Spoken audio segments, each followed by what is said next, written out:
Ay mga kapars, share ko sa inyo yung panak ni Toki. Ganun si Pog na aso. Ito yun, lapit nang lumabas yung ano niya. Shima Parali. Kakaiba yung ano sa kanya. Yan, palabas ng tuta niya. Ngayon, naka-problema sa kanya, tinitigilan niya pag-iri, nangangalahati pa lang. Kaya nahirapan ako mag-assess. Tulad niya, no? Ang hina ng papi niya. Hinahabol-habol ko na lang, naalalayan. Dahil, naiipit pa yung mga paa, kasama yung inunan at saka puso, nasa loob pa. Hinayaan ko muna para ito ilalabas naman pag i-hear niya ulit. Kaya lang nahihirapan ako mag-assist dahil naipit yung papi. Mahina ang papi mga kapars, may doubt na talaga ako na may sakit. Kasi unang-una si 2P 3 days before manganak, so naglabas ng dugo marami sa ilong. Tapos may doubt ako dun sa mamariglan niya, walang gatas. Kaya naisip ko na talaga may sakit si Topi. Pero healthy siya nung nagbuntis pa nun. Mahal na mga gamot nung pinainom ko sa kanya. Nagtinan yung mga kapars, nahirapan ako niyan. Hindi ko pwedeng hilain persa kasi baka maputol yung pusod ng tuta niya. Ayan o. Naalalayan ko, yung minamassage ko kasi mahina para titingnan nyo. Napakalaki pa namang tuta. Lalaki. Ganito. Ayan. Mahina o. Tingnan nyo yung bunganga niya. Parang nalunod sa ilalim ng ano niya. Ang hinaon niya umiri ngayon, hindi siya katulad nung unang panganak niya. Ito yung pangalawang panganak niya. Mga kapas. Yan, inaano ko yung buntot. Kasi napansin ko parang nanghihina na rin si Topi. Ano?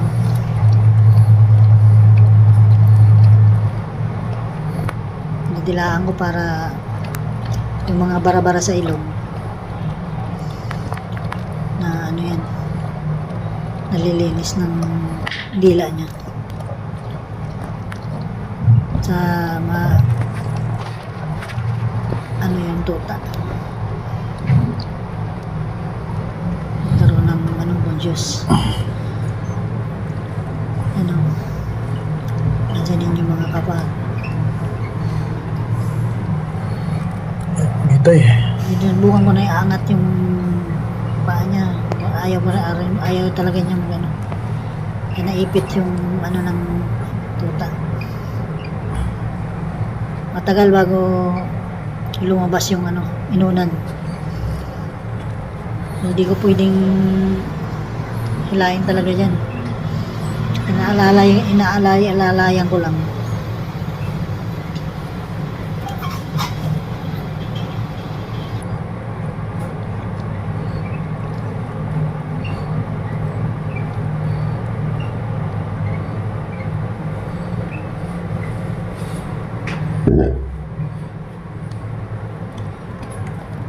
Eri pa. Po. Ano?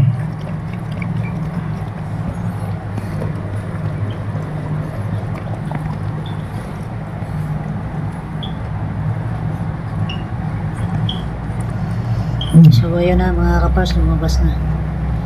Nakikita natin yung inunan at saka yung puso. Yan. Nahawi-hawi ko na lang gawa ng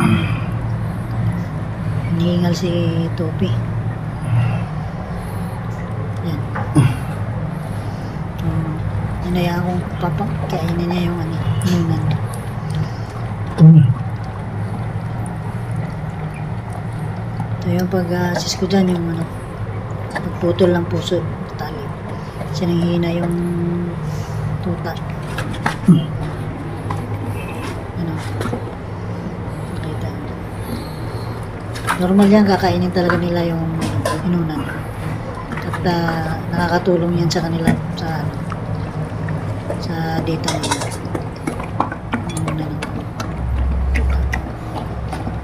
Nutritious yan para sa kanila. So nakahanda na yung ano ko dyan na syringe tsaka yung mga nakababad sa alcohol yung ano gunting naman na stainless.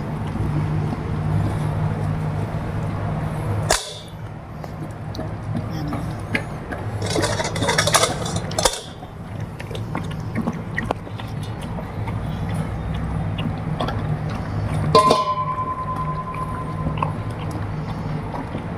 Nakain ni Tupi yung inunan ng mga kapal.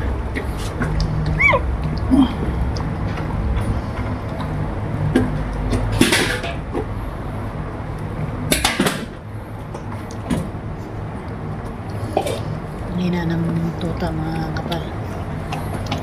Pag may sakit ang nanay, sigurado talaga yan pupunta sa pupunta talaga yung mga tuta.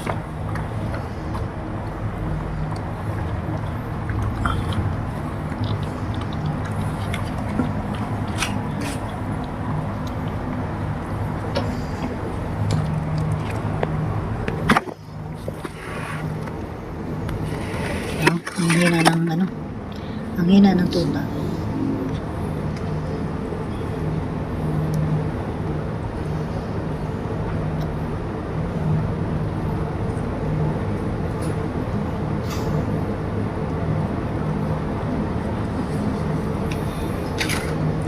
Wala napansin yung mga kapal.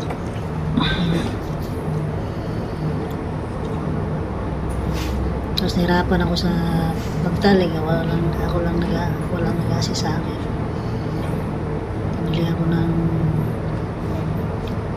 thread yung usod ng tuta.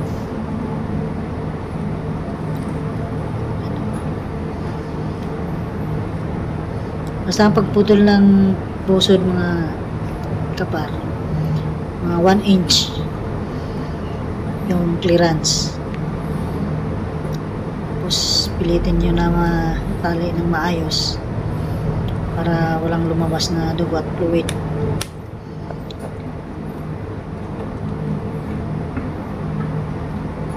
Kasi kung meron,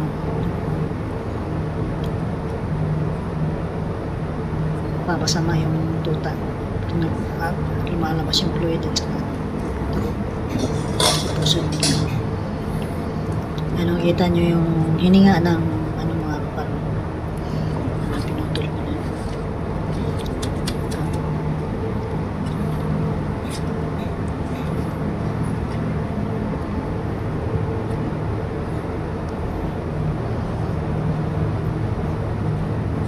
Inulit ko po. Inulit ko pa yan mga kapar dahil sobrang nipis, hindi na sinulit kasi na nung unang panganak na naitabi ko medyo makapal yun. Ito ngayon yung pangtahi, napaka hirap itali, gawa ng napakadulas yun sa gloves ko, guantes na ginamit ko. Kita nyo 1 inch lang mga kapar yung clearance ng pagputol ng puso.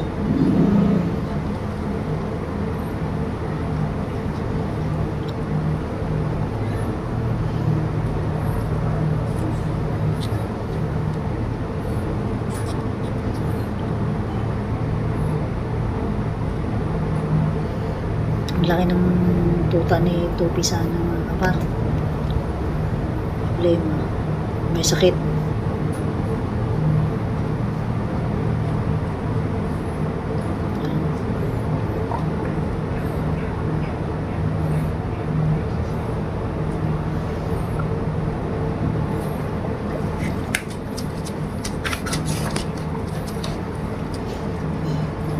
pinadilaan ko muna habang inaano, pinatalian.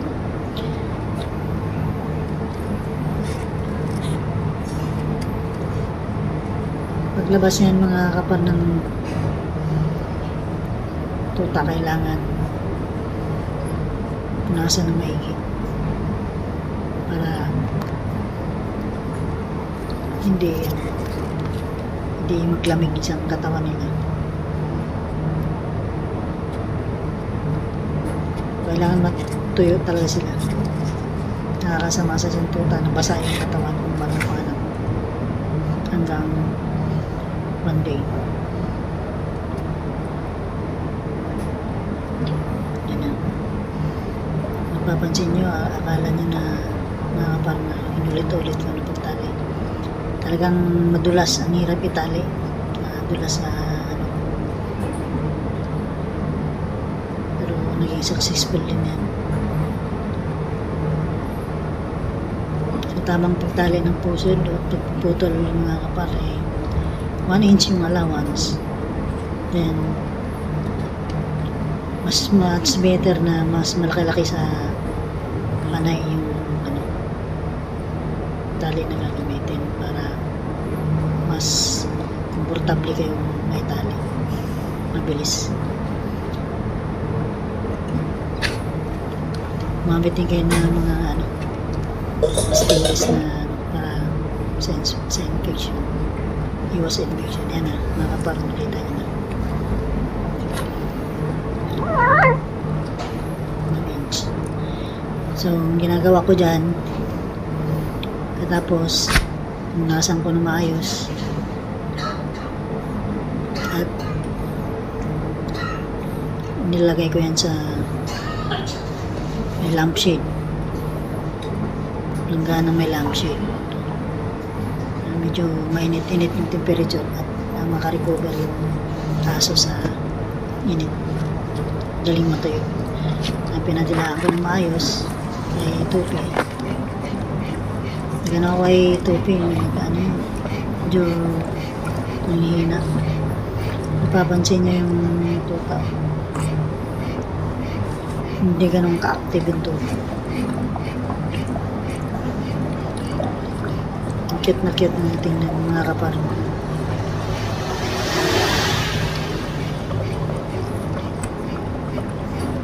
Iyak na iyak. Mas maganda yung tuta na paglabas na ganyan, iyak na iyak para ano yung matanggal yung mga ano sa katawan So, niya. very well. Mabara sa mga Babae. niya, tsaka Female. maganda yung may conscious ka So, tuta rather than pinanganak na parang ano, parang patay lang siya. guys, padalaan natin hanggat matanggal yung ano. Yes.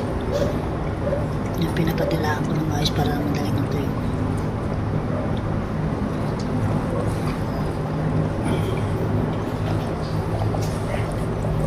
Tawag niyan mga kapares, mother's love.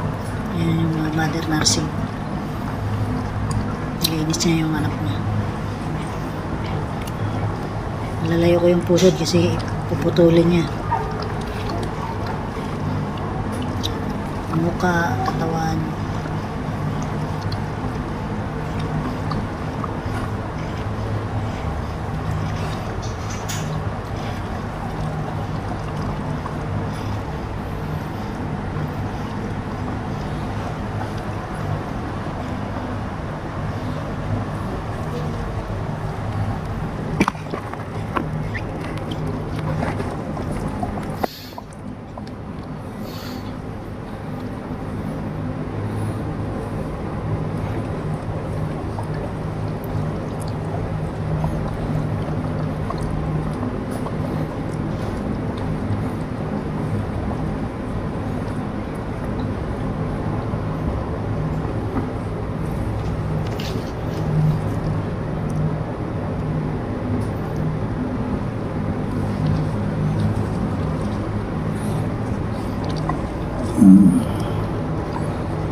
Female.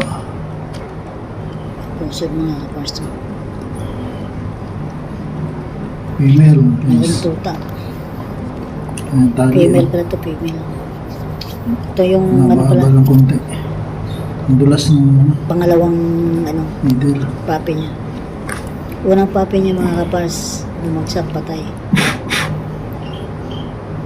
May sakit si Tupi.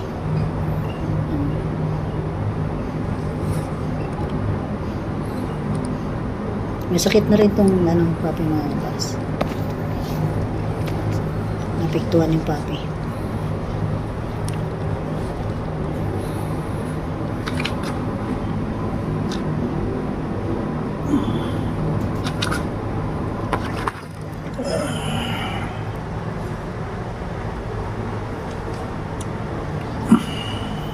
Tingnan mo mga kapars, babalutin ko na yan.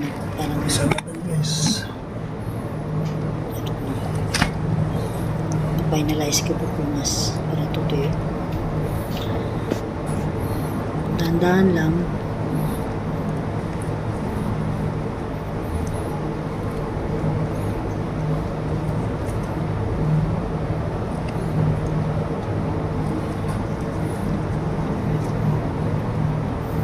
Kailangan mga kapars, nag-ready na kayo ng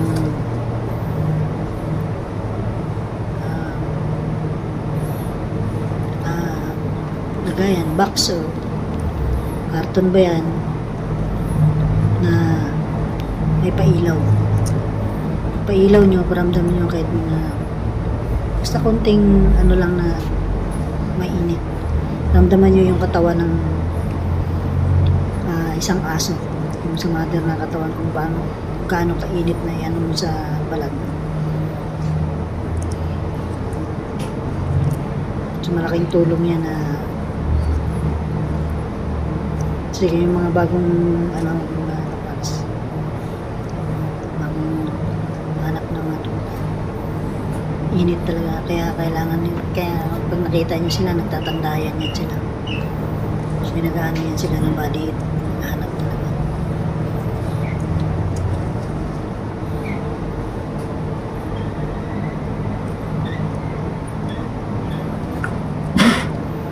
Yung pinunasan ko ng mga isang mga kapals.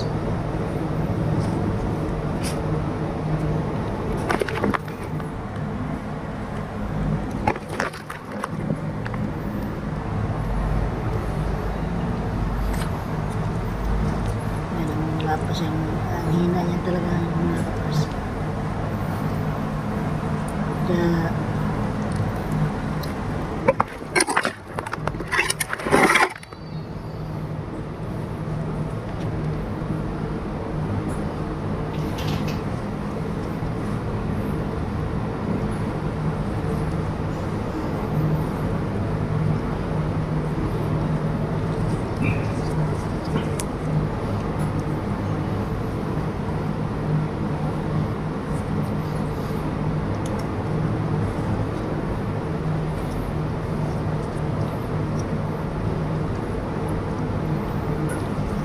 malinis na towel. Ihanda nyo mga kapars. Yung mga tig 10 piso lang. Kaya magpunas ng mga tuta ng marumi yung mga pinagpupunas nyo. Napakasila ng mga tuta na mga ganyan napakasila nila sa virus. Kaya ingatan natin. Kita mo mga kapars, nakahiga si Tupi. Hirap yung mga parts. Ay, sobrang hina Good. ni Tupi. Sige. Kaya pag Sumigaw pumili na. siya mga kapars, nilagay ko na sa lampshade.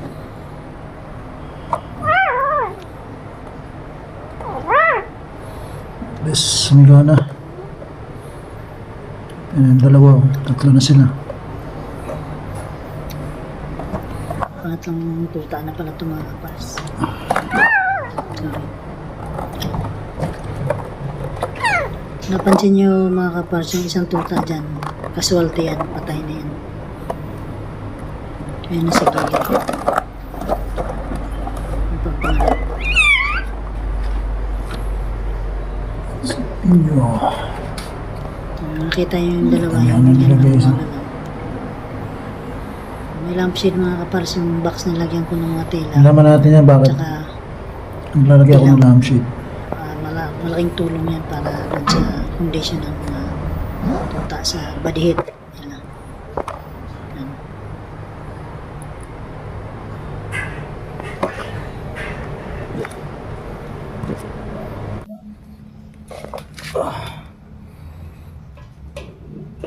Kaya sir ko sa inyo to, Papi. Ang birthday ng ano ko, German Shepherd.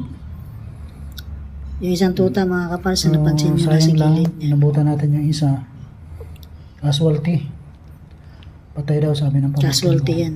Patay Kasi na yan. kasi kaso nung Yun yung unang wala ako, hinabol ko lang to. Dalawa. Ay naman, sinubukan kong pinapadidi tong medyo maliit na lalaki. So makita mo yung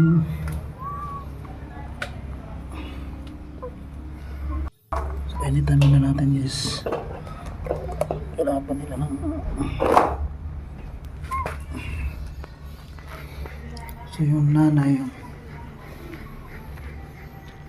Yan ang mga kapars. yan na Mary. Tupi.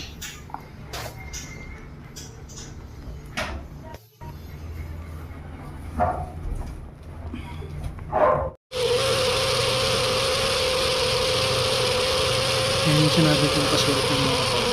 Yan yung unang tao.